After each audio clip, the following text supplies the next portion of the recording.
어, 이렇게 한번 질문을 해보고 시작하겠습니다. 우리 인생에서 가장 중요한 것이 뭐냐? 우리 인생에서 가장 중요한 것.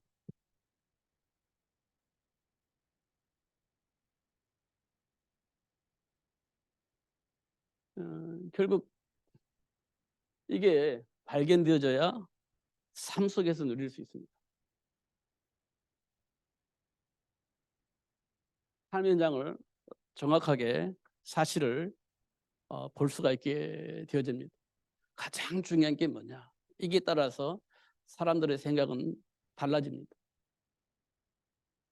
내게 가장 중요한 게 뭐냐? 이게 따라서 생각도, 삶도, 방향도, 목적도 다 달라지게 되어집니다.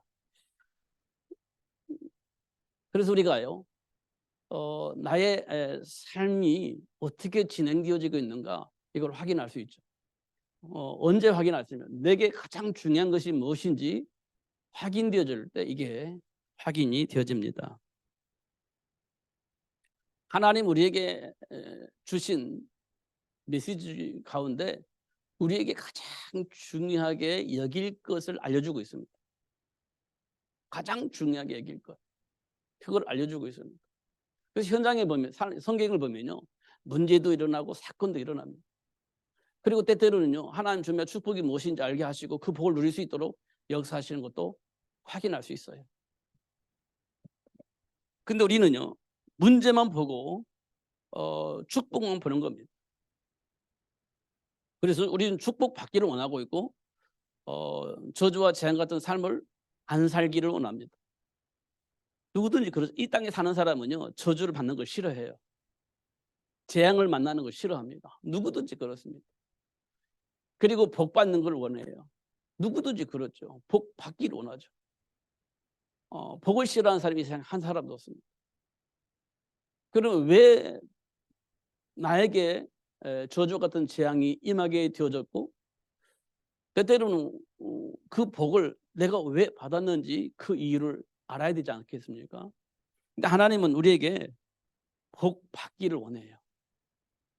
재앙 같은 저주와 같은 저주와 같은 재앙의 삶을 살지 않기를 원합니다. 그래서요 우리에게는요 재앙도 오고 복도 와요. 중요한 것은요 내가 지금 가장 중요하게 여기는 게 뭐냐 이걸 알게 하는 거예요. 복 받는 것도 물론 중요하지만요 재앙 받는 것도 굉장히 중요해요.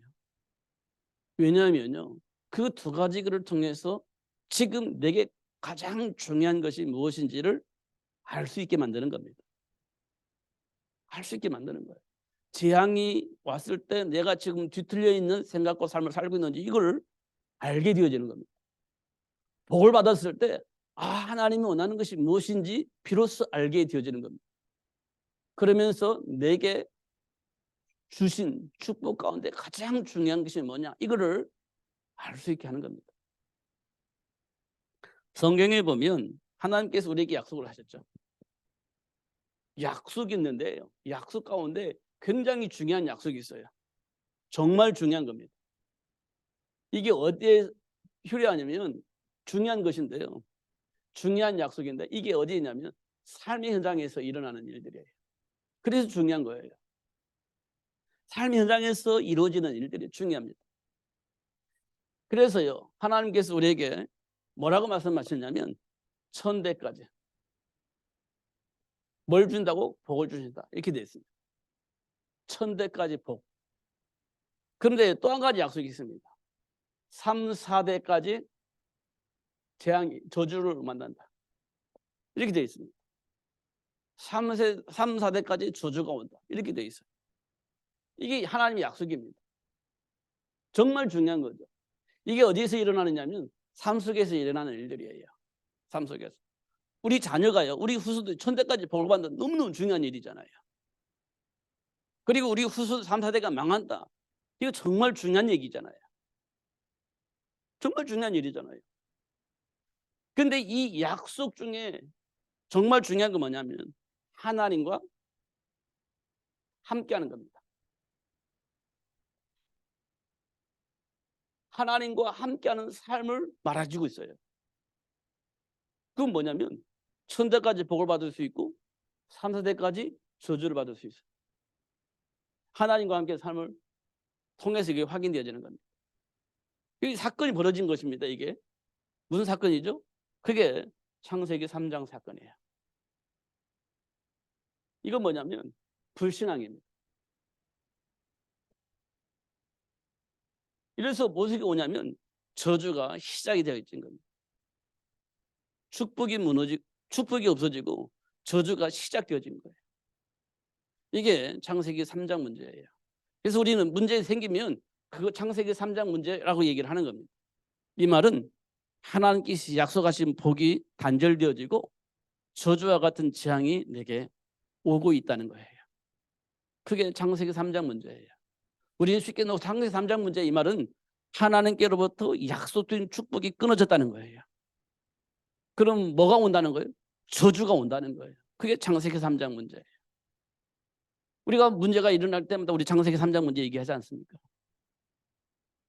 근데 우리는 그냥 지나가요. 그 창세기 3장 문제하고 지나가요. 알고 보면요. 하나님께서 약속하신 복이 끊어졌다는 거예요. 단절됐다는 거예요. 그게 창세기 3장 문제예요. 그러면 뭐가 온다는 거예요? 저주가 온다는 거예요. 그게 창세기 3장 문제예요. 근데 우리는 말하고 그냥 지나갑니다.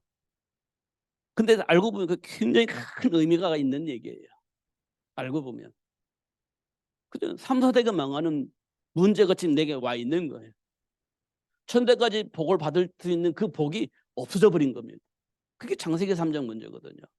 근데 우리는 말하고 지나가 버려요. 쉽게 지나가 버려요. 아무 일 어떤 것처럼 지나갑니다. 그거 굉장히 중요한 얘기거든요. 근데 우리는 쉽게 지나갑니다. 후손 3세대가 망한다는 사실을 안다면 이거는 끔찍한 일이거든요. 근데 말하고 쉽게 지나가 버려요.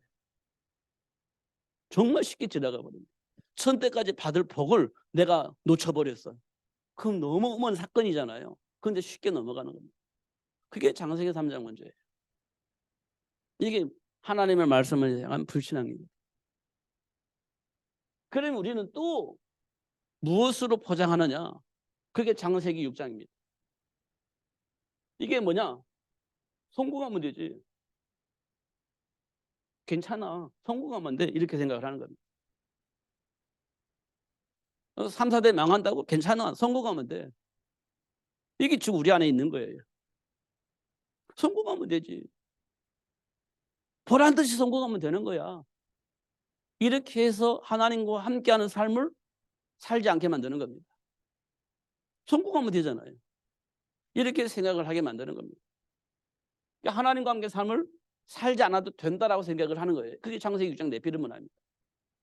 하나님과 굳이 살지 않아도 돼. 성공하면 되지. 맞잖아요. 지금 우리의 내면에 이게 깔려져 있는 거예요.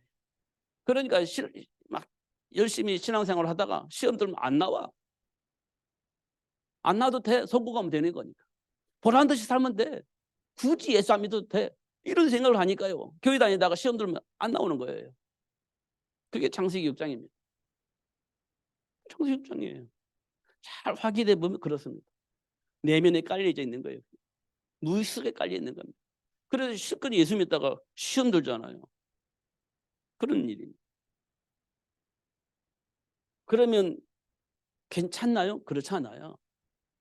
하나님의 형상대로 지음받은 우리는 영적 존재잖아요. 하나님 떠나면 안 돼. 불안해. 누군가에 의해서 지배를 받아야 되는데 불안해. 그럼 뭐합니까? 반드시 하는 일이 있습니다. 그게 창세기 11장입니다. 이게 뭐냐? 어떤 종교를 찾아가는 거예요. 어떤 종교를. 그러니까요. 굳이 예수 믿을 필요 없어. 나를 위로해 주고 나에게 뭔가 힘을 주는 그를 찾아가면 돼. 그게 종교입니다. 그게 바벨탑 사건이에요. 불안하니까 이 불안함을 해소해 줄 수 있는 그 메시지를 누군가가 주면 돼. 그리고 막 나약해져서 어떻게 해야 될지 알지 못하고 있을 때 힘을 주는 어떤 메시지가 있으면 돼. 굳이 하나님과 함께할 이유가 없는 겁니다. 위로가 되어지고 힘을 줄 수 있는 그 메시지인가 누군가가 메시지를 주면 되는 거예요. 그게 창세기 11장의 바벨탑 사건입니다.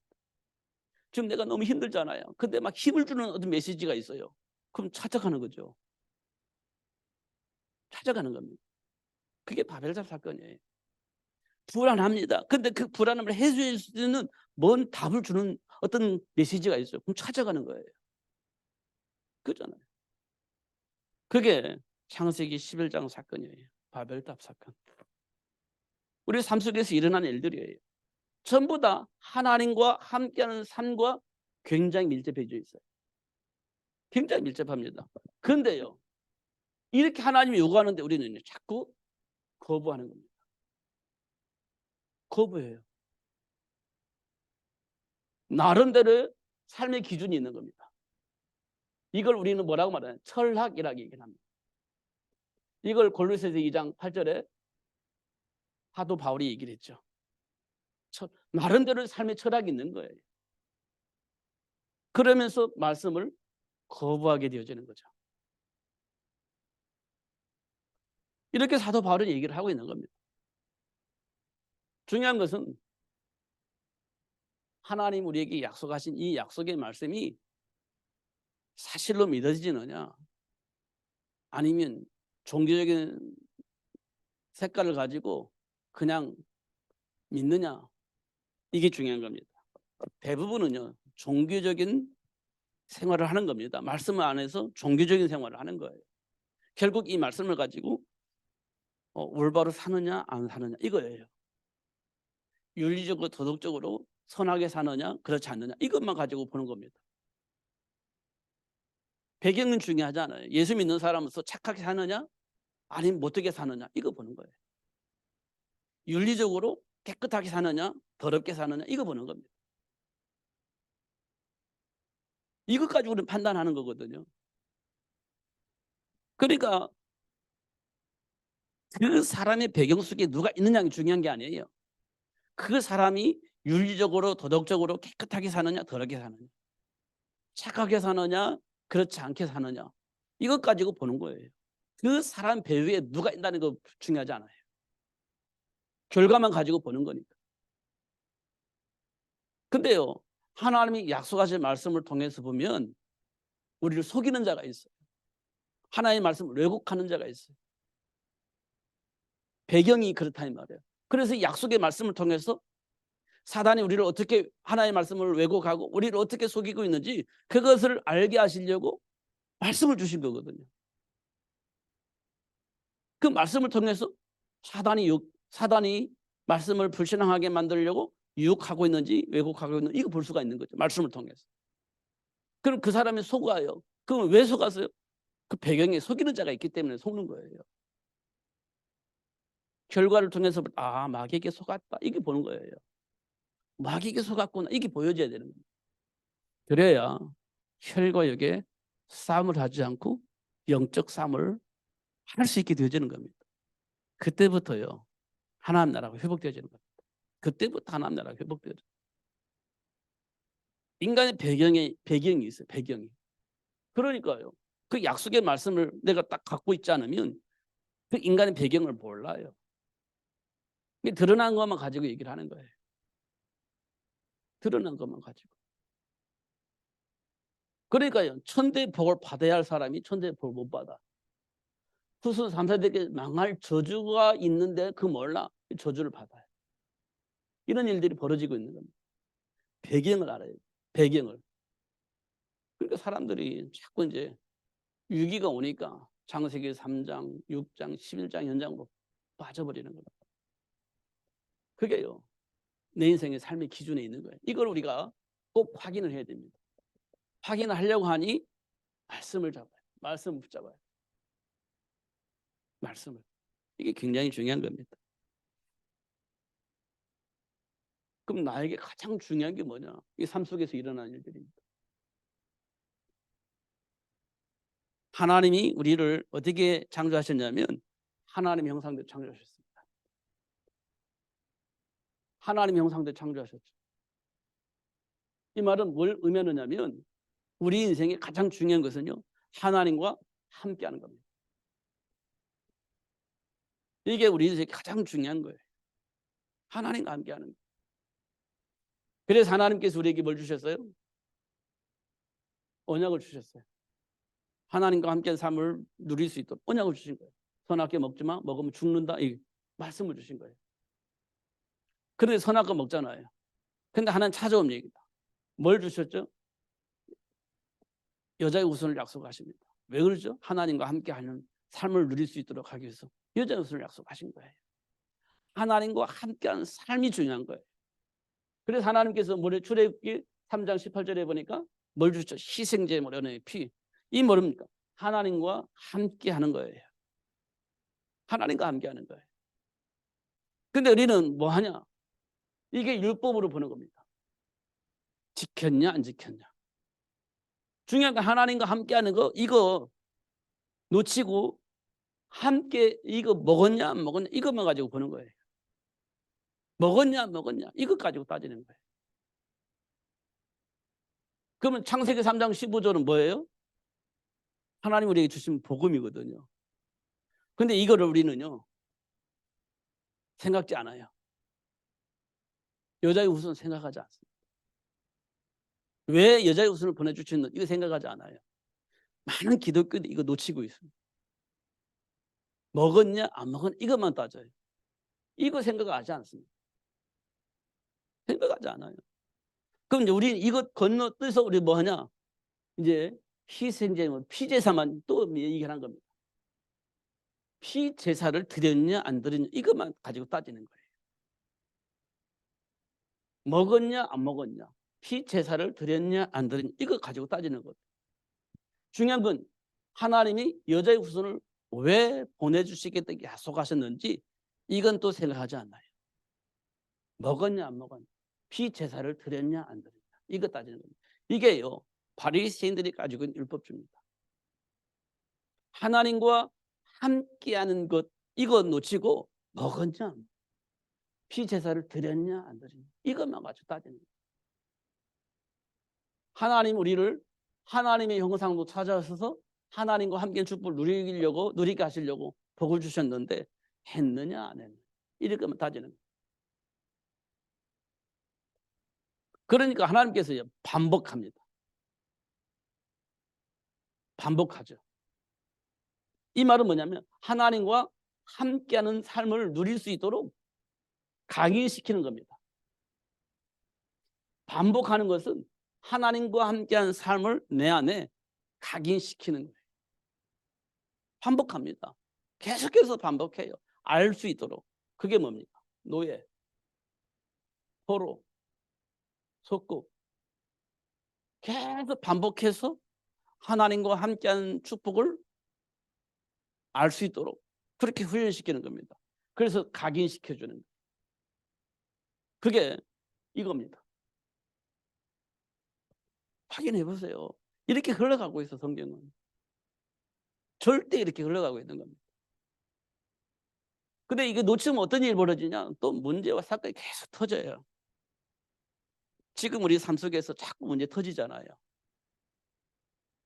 이해가 되어지지 않는 사건들이 막 벌어지고 있습니다. 근데 한편에 보면요. 이해가 되어져요. 어떤 부분이 이해가 되냐?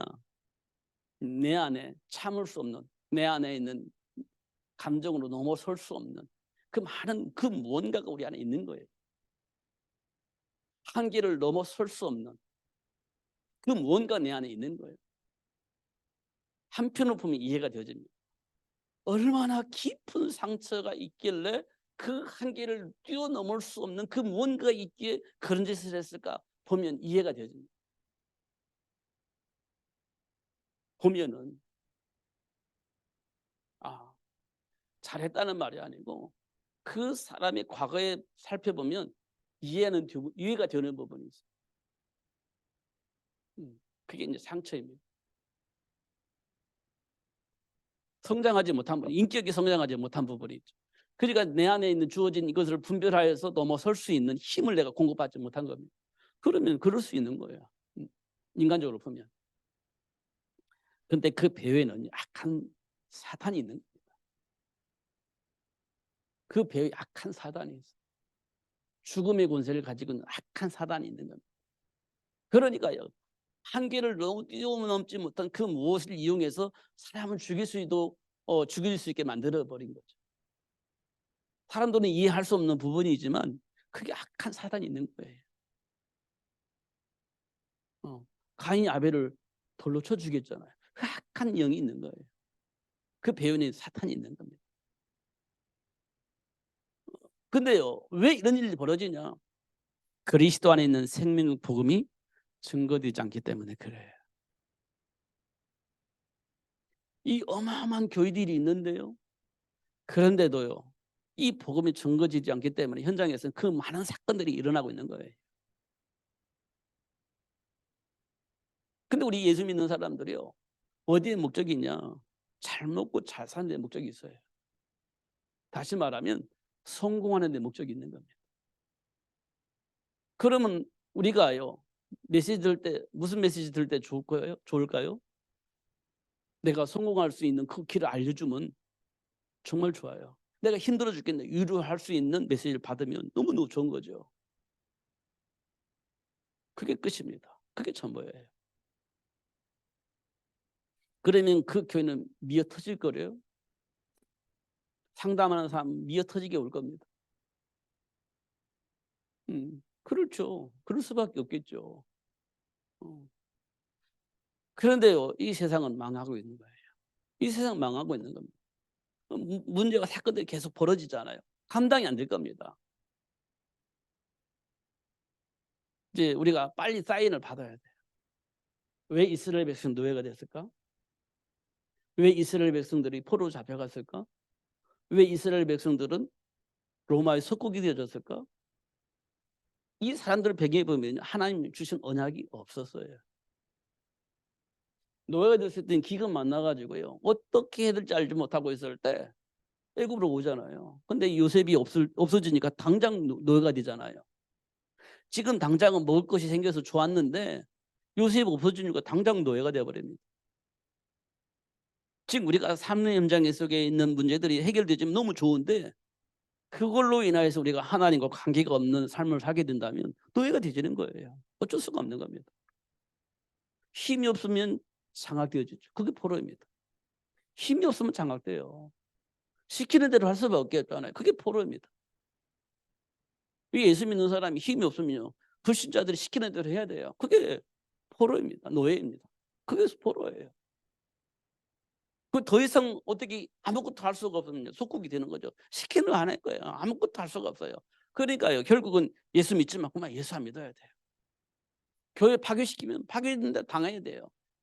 우리가 가끔가다 인터넷 보면요, 중국에서 교회를 막 무너뜨리잖아요. 교회를 파괴시키잖아요.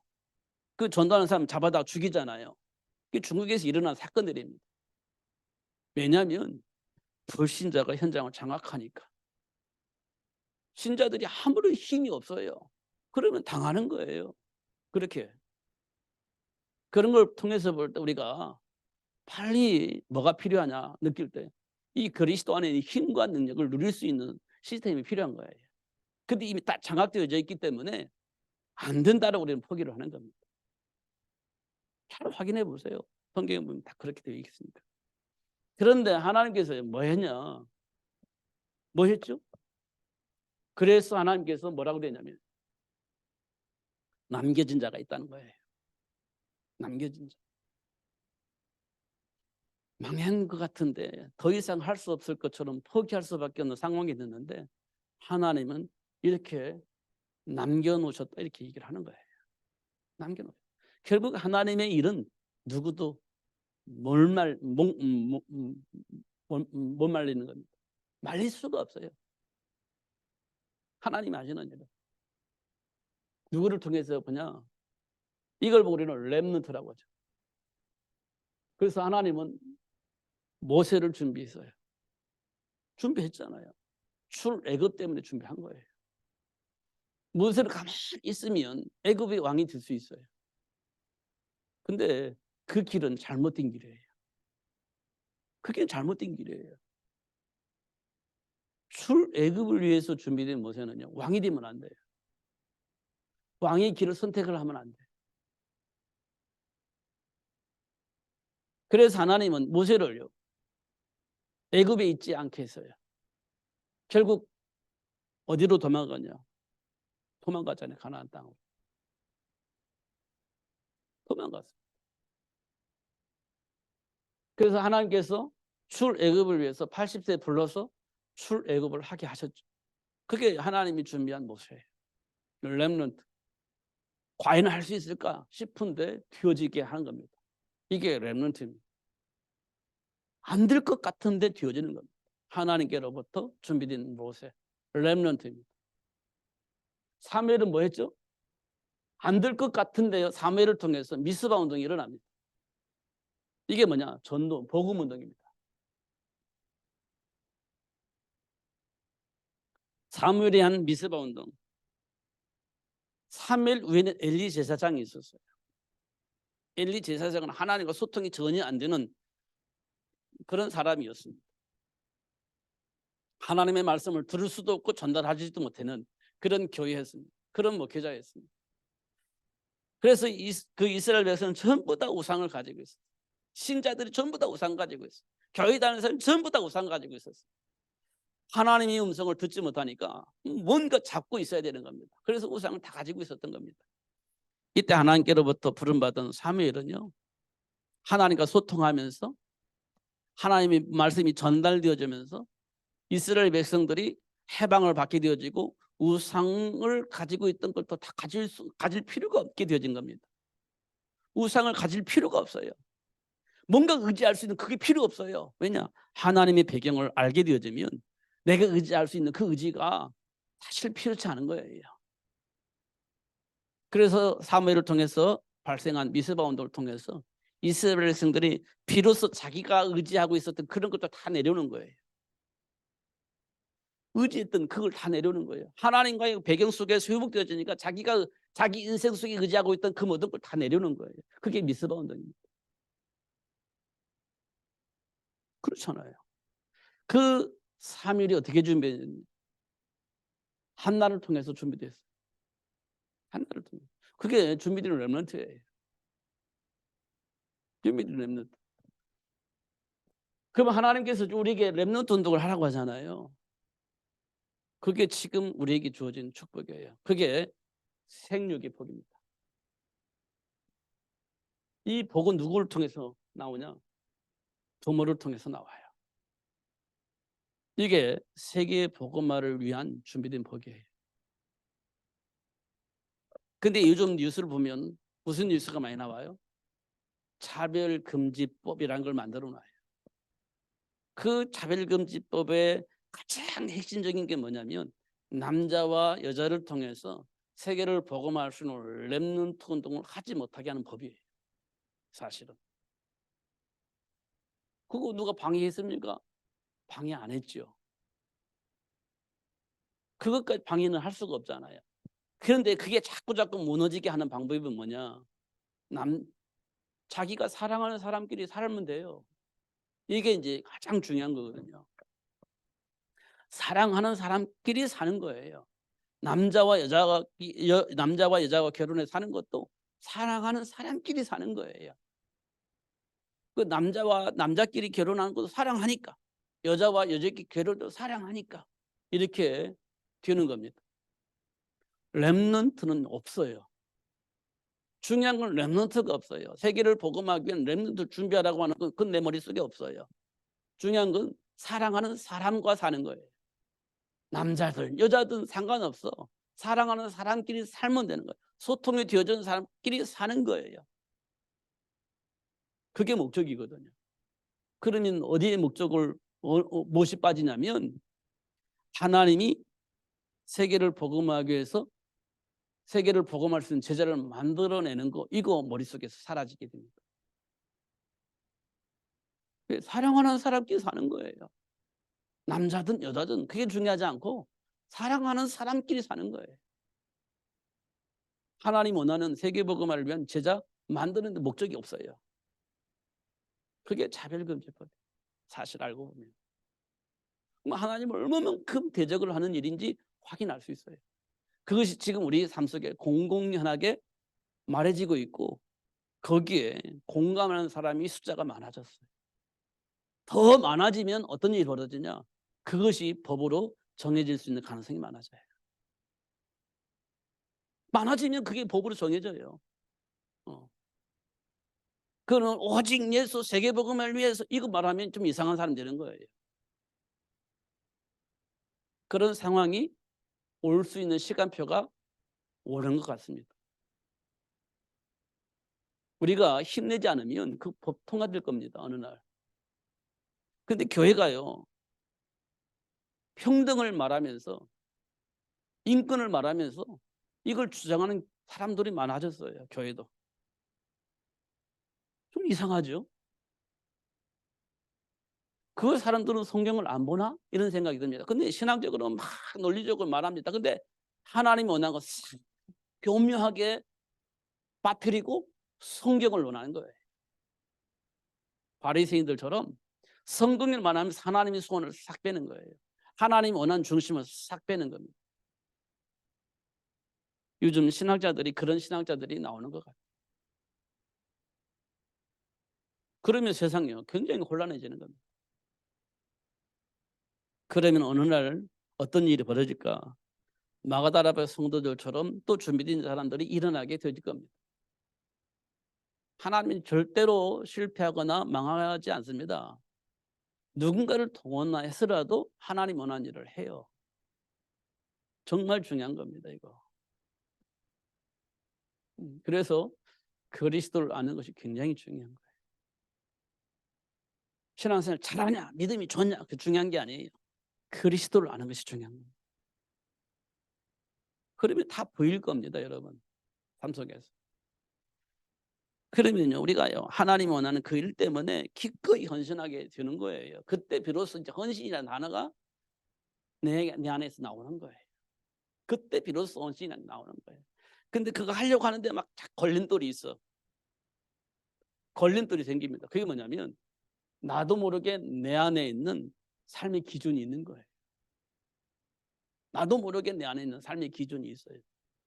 그걸 보는 철학이라고 하고 이념이라고 하는 거죠. 하나님 원하는 일을 알고 막 가려고 하는데 막 걸림돌이 돼. 부딪히는 부분이 있어. 내 안에 나름대로 삶의 기준이 내 안에 있기 때문에 그래요. 그게 자꾸 부딪히는 거예요. 그러면 결국 나는 하나님의 말씀을 거부하고 내 안에 있는 삶의 기준을 선택하게 되어지는 겁니다. 이게 삶 속에서 일어나는 일들이에요. 근데 이거를 알기 때문에 억지로 하다 보면 어느 날 한계가 와요. 억지로 하다 보면 한계가 와요. 한계가 오면 뭐 하는 줄 알아요? 시험 들어요. 그래서 다른 길을 가버립니다. 시험 들어요. 억지로 하다가 그런 일이 벌어져요. 지금 교회 안에서 일어난 일들이 대부분 그렇습니다. 그리스도를 우리가 놓고 윤리적으로 도덕적으로 하나의 말씀을 하나의 말씀을 이해를 한 거예요. 그러면 그런 일이 벌어지는 겁니다. 말씀 듣고 억지로 하다가 한계만 나면 시험 드는 거예요. 그러잖아요. 옛날에 제가 얘기했잖아요. 어떤 장로님이 헌금을 많이 했어요. 교회를 위해서. 그러다가 목사님이 자기 마음대로 안 되니까 어느 날 시험 들었어요. 그래서 목사님한테 찾아온 거예요.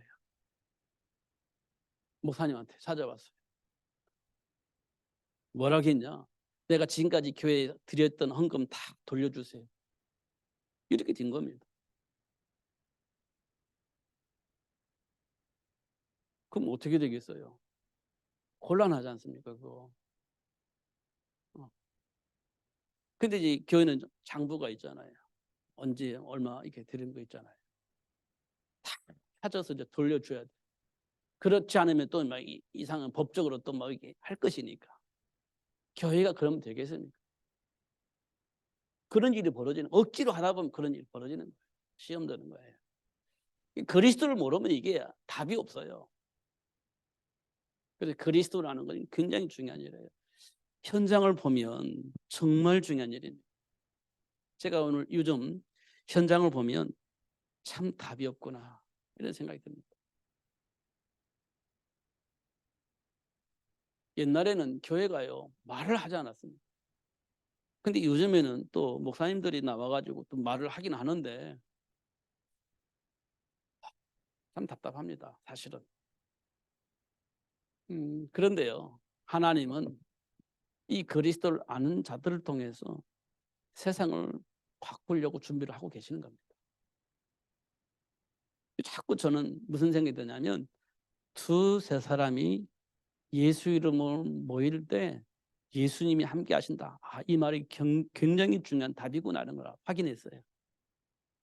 예수 이름으로 두세 사람이 모인 곳에 예수님이 함께 하신다. 그럼 됐어요. 그럼 되는 겁니다. 하나님이 모세 한 사람을 통해서 출애굽을 하게 하셨잖아요. 하나님이 함께 하시니까 되어지는 거예요. 예수님도 두세 사람이 내 이름으로 모이면 내가 함께 하겠다. 그러면 되는 거구나 이런 생각이 듭니다. 나머지는 누가 하시겠어요? 하나님이 하시는 겁니다.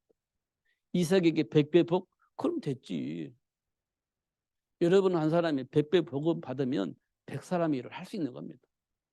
이삭이 100배 복을 받았잖아요. 그 일을 가지고 하나님 원하시는 일을 할 수 있게 하신 거예요. 셈의 근원을 얻잖아요. 그럼 되는 거예요. 하나님 주시는 언약 안에 있으면 그렇게 하시고라도 하나님은 당신이 원하는 일을 하게 하신다. 그게 하나님 원하시는 겁니다. 그런 인물을 만들어내는 거예요. 그게 생육의 복입니다. 모세를 준비하고 사무엘을 준비하는 것. 이게 하나님 원하시는 생육의 복입니다. 하나님이 저와 여러분에게 주신 복이에요. 이 복을 누리는데 걸림돌이 된다면 그게 전부 다 사단의 속임수입니다. 통로입니다. 그걸 확인하시고 그리스도 여러분 기도하셔서 응답 받으시고 누리시는 여러분 되시기를 예수님으로 축복합니다. 기도하겠습니다. 하나님 아버지 감사합니다. 오늘도 하나님이 숨겨놓은 그 복을 보게 하시고 알게 하시고 누릴 수 있도록 역사해 주심을 감사합니다. 다시 한번 현장 복음화를 위한 세계를 복음화하기 위한 렘넌트 운동을 사실적으로 알고 누릴 수 있도록 그리고 준비할 수 있도록 축복하여 주옵소서. 예수님 이름으로 기도하옵나이다. 아멘. 429장 찬송